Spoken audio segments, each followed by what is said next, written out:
بسم اللہ الرحمن الرحیم۔ السلام علیکم سیکنڈ ایئر۔ آج کا ہمارا ٹاپک ہے معاشی ترقی کی پیمائش یعنی میئرمنٹ آف اکنامک ڈیولپمنٹ۔ تو ہم دیکھیں گے کہ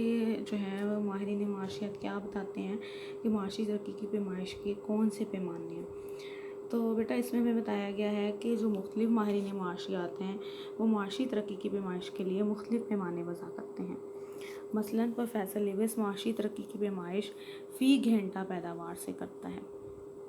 یعنی اس کے مطابق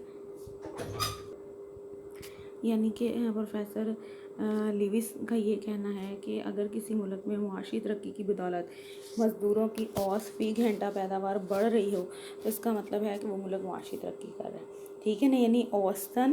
فی گھنٹہ پیداوار کس کی؟ مزدور کی، اس میں اضافہ ہو رہا ہے۔ یعنی یہ سمجھ لیں کہ مزدور جو ہے وہ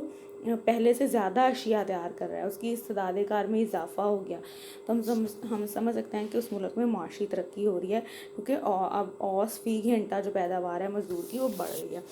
روسٹو کیا کہتا ہے کہ معاشی ترقی کی معاش ایک مزدور کی روزانہ اوسط پیداوار سے کرتا ہے۔ جو پروفیسر لیوس ہیں انہوں نے پیداوار لی ہے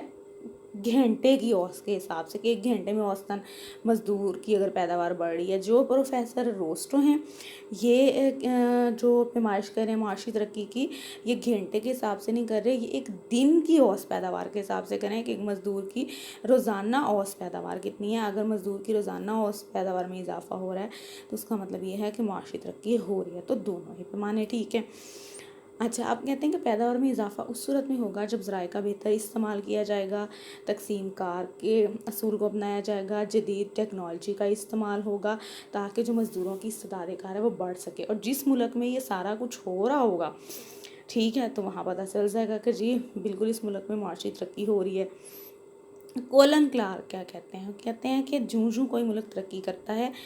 تو جو ابتدائی بنیادی صنعتیں کون کون سی؟ جیسے زراعت ہو گئے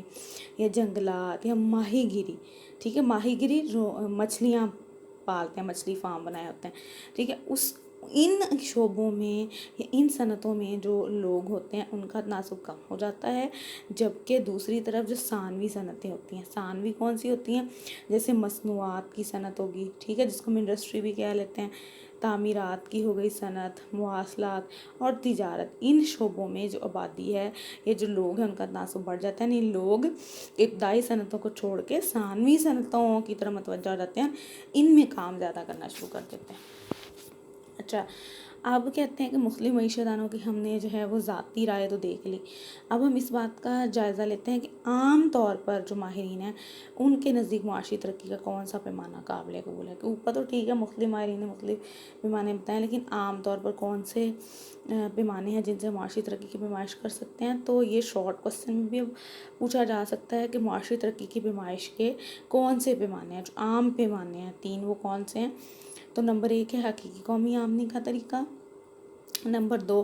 فیکس آمدنی کا طریقہ، اور نمبر 3 ہے ہمارے پاس معیار زندگی بطور پیمانہ معاشی ترقی، ٹھیک ہے۔ تو اس میں سب سے پہلے ہم حقیقی قومی آمدنی کا طریقہ دیکھیں گے۔ اس میں ہمیں کیا بتایا گیا؟ اچھا، ایک تو میں نے آپ کو کل بتا دیا تھا پچھلے لیکچر میں کہ حقیقی قومی آمدنی سے مراد ہے کہ کسی ملک میں جو ہے وہ اشیاء و خدمات کی کتنی مقدار پیدا ہو رہی ہے، ٹھیک ہے، وہی اس ملک کی حقیقی قومی آمدنی ہوگی۔ اب کون سے ماہرین ہیں جی؟ مائر بالڈون ہیں، سنائڈر اور کینڈلبرگ ہے، ٹھیک ہے، وہ کہتے ہیں کہ معاشی ترقی کی پیمائش کے لیے حقیقی قومی آمدنی جو ہے یہ دوست پیمانہ ہے، اس کو معیار بنایا جائے۔ ان کے مطابق اگر کسی ملک کی حقیقی قومی آمدنی میں اضافہ ہو رہا ہے تو ملک میں معاشی ترقی ہو رہی ہے، اور اگر کسی ملک کی حقیقی قومی آمدنی میں اضافہ نہیں ہو رہا تو پھر ہم سمجھ لیں کہ اس ملک میں جو ہے اکنامک ڈیولپمنٹ معاشی ترقی نہیں ہو رہی۔ اب کہتے ہیں کہ اس میں تو کوئی شک نہیں کہ اگر قومی آمدنی میں کسی بھی ملک کی قومی آمدنی لمبے عرصے تک بڑھتی رہے تو لوگوں کے معاشی حالات بہتر ہو جاتے ہیں، لیکن جب ہم نے معاشی ترقی کی بات کرنی ہے تو معاشی ترقی کا تعین کرنے والے عوامل میں سے شرح ترقی کو قطعاً نظر انداز نہیں کیا جا سکتا، ٹھیک ہے۔ ہم نے یہ بھی دیکھنا ہے